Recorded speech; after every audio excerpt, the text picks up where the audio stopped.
Hi guys, and welcome to episode 37 of Kent Walks. Today I'm in Tenterden, going to pop to the museum and have a look around there, and then I'm off to do a 6.2 mile loop northwards. So enjoy.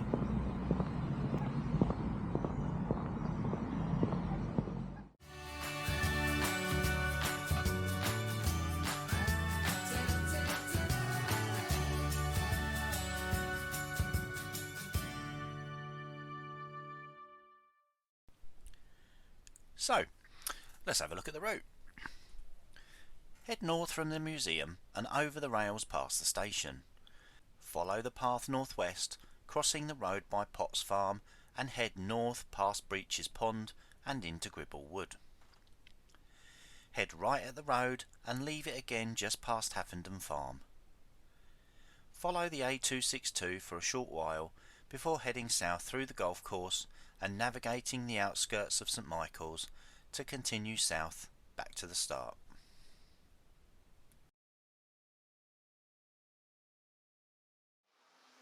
In Roman times, the Weald of Kent and much of East Sussex were covered by a huge expanse of forest.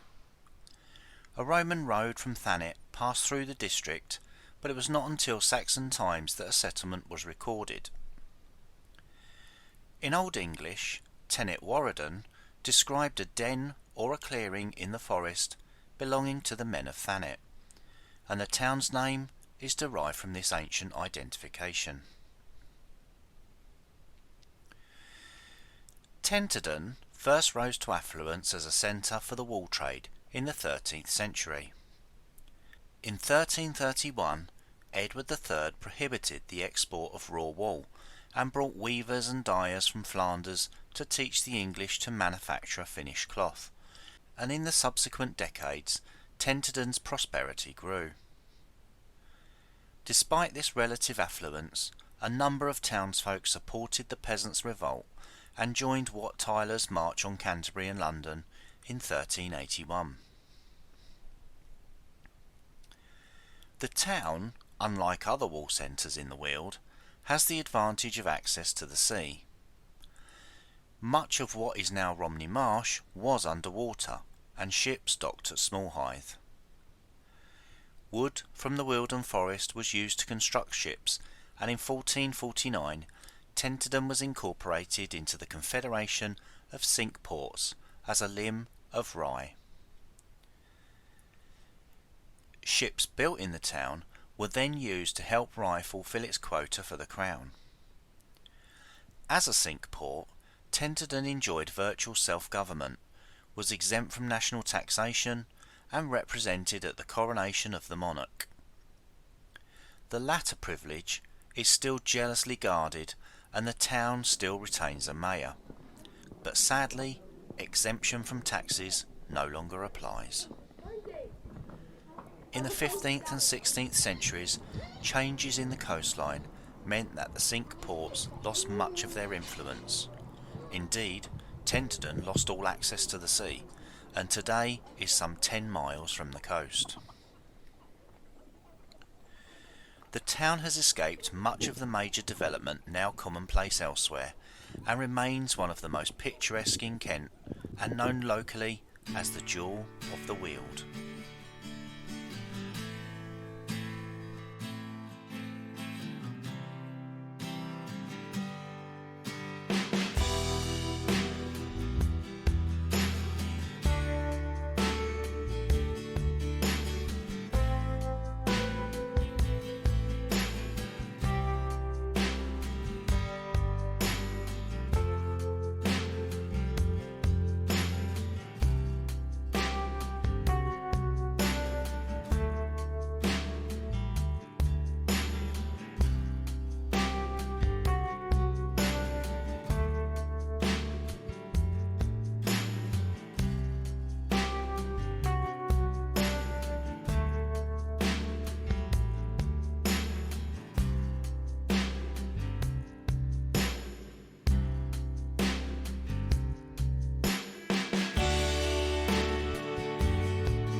So this is St Mildred's Church.